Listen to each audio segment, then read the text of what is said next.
So about a week ago, I was talking casually with someone who was in their early 30s, and he said, I just want to feel when I die that I'm proud of my life.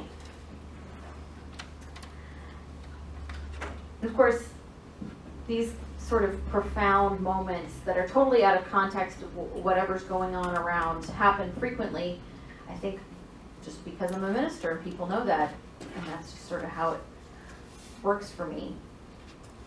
It's like a job hazard, but in the best way. Ooh, okay, don't touch the cord.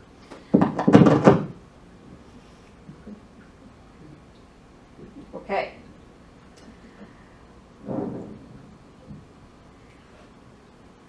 And the reason why this came up for this young man is that they had someone that they respected die suddenly recently, and they were just reflecting on how we never know when the time will come, and stating that desire for having a good life, because we don't know that.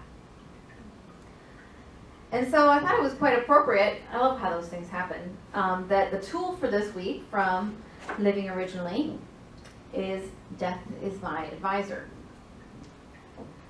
And so, just to review, we've been surveying all the 10 spiritual practices that Robert Brummett writes in this book as tools to transform our lives. And the first 5 for everyday use, in case you need a refresher, here they come. Radical self-awareness, deep self-acceptance, unlimited forgiveness, universal benevolence, and compassionate communication. All the time. Those are tools for all time use. And then our use as needed tools are Everything is My Teacher, Dancing with Chaos, and Today Death is My Advisor. We're almost to the end of this series, if you counted. And we have kind of a skittish relationship with death in our culture, so we'll just acknowledge that maybe it feels a little uncomfortable or odd to be having this conversation. But so many folks like to sort of smooth over or sidestep the topic because it feels uncomfortable. But that's the thing about this life. None of us are getting out alive. You're allowed to laugh. And so this practice is about making friends with the fact that we're all going to eventually go on from this form of expression of energy and matter, and no matter what happens next, knowing that we're going to move on from that is knowledge that we can use as a measuring stick for our decisions and help us have that life that we want to have. So Rev Brummett states in his book he talks about his journey that he did with some of his friends in his 30s, and they chose a death date, and they spent the next year reflecting and acting as if they were going to die on that date. Now, this may seem morbid at first glance. Why focus on your death? Why choose a date? Isn't that asking for trouble? Only if you want it to. It depends on how you're deciding to frame it. The practice is not about believing you're going to die on a certain date. That's not what they were doing. It was to reframe our perspective. What if that were going to happen? What would I want to be doing? What is important to me if I were going to die on such and such date? See how that's different? He said that many people in this practice that he was doing, they made subtle changes. They took care of the getting one's affairs in order kind of things that sometimes we put off. Others made bucket lists of things they wanted to do, not just in that time frame, but other things that they wanted to make sure happened in their lifetime. So, you see, this is actually a practice of freedom. Because when we use death as our advisor, we stop and take a breath in a stressful or difficult situation and say, how would I respond to this if I had days to live?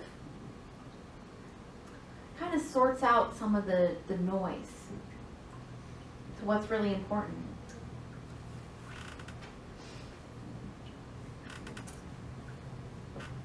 some of you have heard me talk about my dear friend, Reverend Jennifer, who died a few months before I came here. And 2 months before she died, now of course we didn't know what her timeline was or how close. She had the sense that she was dying, even though she was still receiving treatments, and we were all, of course, hoping that that wasn't the case. 2 months before she died, she was volunteering in a booth at the Eggs Block. Even though she knew that she would probably was in the last time frame of her life, but that's what was important to her, so there she was.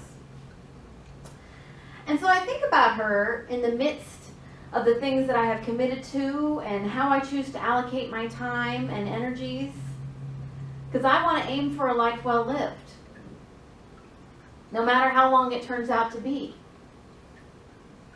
I expect it to be a very long life. Not only does long life run in my genes, I'm a Unity kid and I just expect it to be that way. But I don't know that.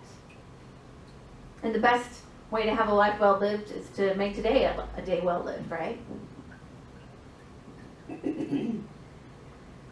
Now, all of you are responsible folks, and I'm sure I don't need to tell you that this doesn't mean that you should not pay your bills or follow through on your commitments. You all know that, right? Yes.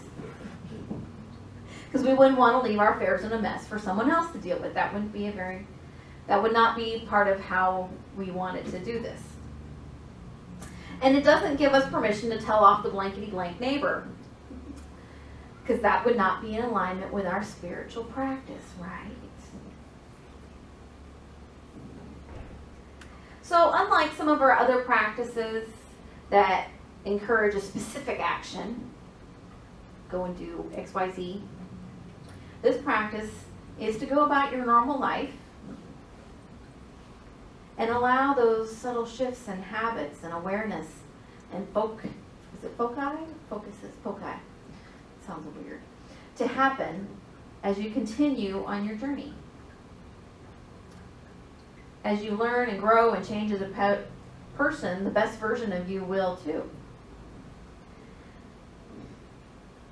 Robert Brummett writes in the book, "This practice of simply facing the fact that someday I will die in order to face the fact, I create a scenario to let me look at it directly. Here and now, rather than pushing it off onto some indefinite future. This practice is about coming fully alive, which can happen only if I fully accept the mortality of the particular life form I call me." It's sort of like living in that place instead of being like, oh, I'm afraid something bad's going to happen, so I'm going to stay here in my hidey hole, whether that's physically or emotionally or spiritually or relationship, whatever that, we all have all sorts of different hidey holes, right? Or whether I'm going to say, hey, seize the day. Or as my husband's always saying when he's trying to feed crumbs to the birds, fortune favors the bold. The birds don't understand him, but that's what he tells the birds. Anyway, so likely we've all heard stories about people making the most of the time that they have left. And when they learn that they're dying, and these stories touch our hearts and they inspire us. Well, this last week, I don't know if some of you may have seen it, in the Seattle Times, there was a story about the last art project of Seattle artist Briar Bates. And she learned she was dying. She was 42. She learned she had terminal cancer, and so she said, I still want to do art. And so she got about 50 of her friends, and they performed a water ballet in a kiddie splash pool in Seattle, complete with costumes, choreography, the whole shebang. Now she was engaged in this process of picking the fabrics and watching the choreography and all of that, all the way through to her passing. And they just performed it a couple weeks ago. And you can watch the whole video about it on the Seattle Times webpage. You should look it up because it's really, really great. And the link will be on our Facebook. But there's the inspiring part of that is not just that she and her friends decided to make something out of it, but to remind us that why not live that way all the time? You know, maybe she got all her friends to do it because it was kind of, you know, a memorial in a way, but why not live that way all the time? To do whatever it is that speaks to our soul.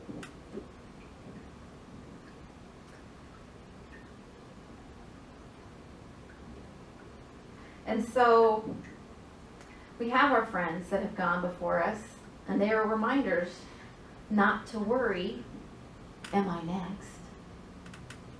Because that kind of puts us back in the little hidey hole. But to seize each day and allow that, remembering that we don't know what's coming next, as an impetus or as the fire to move us forward and to taking the step and making it the best we can make it to be. To have this life of joy and kindness and peace and love that we really want to have come forth. Because today's the day.